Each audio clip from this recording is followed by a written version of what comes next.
非有消息，最近有传言说中国已暂停接收美国波音公司的飞机，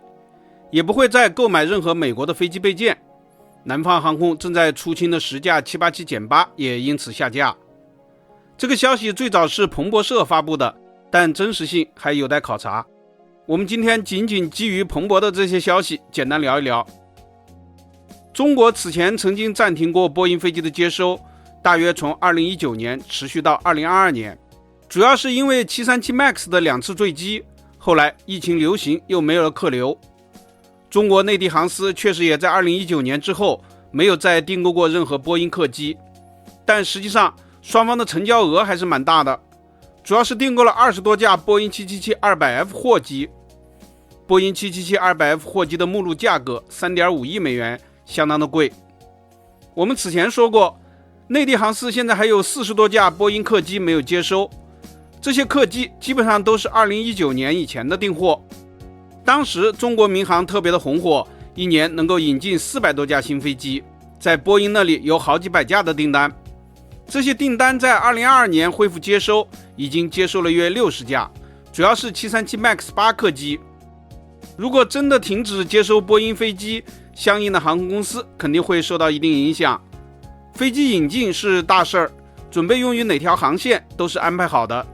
如果不接收，航线开拓就不好弄。所以无论是国航、南航、东航、厦航还是吉祥航空等，生产经营可能都会受到一定波及。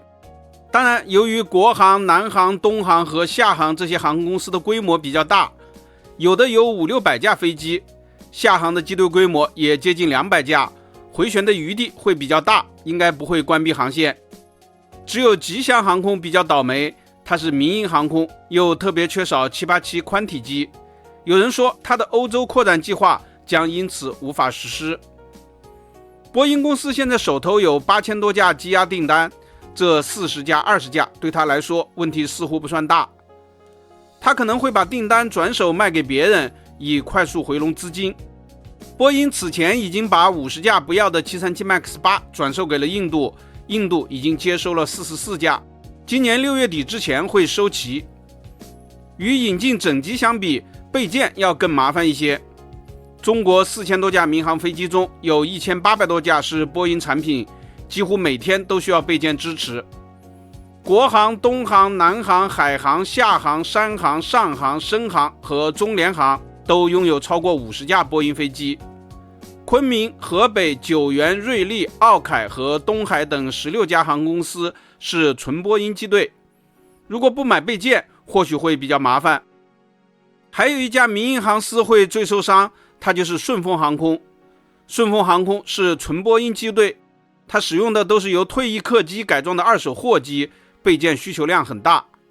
顺丰航空现在有89架波音货机，如果因为缺少备件无法升空，快递或许会变慢，也或许会变贵一些。本期咱们就聊到这里，下期见。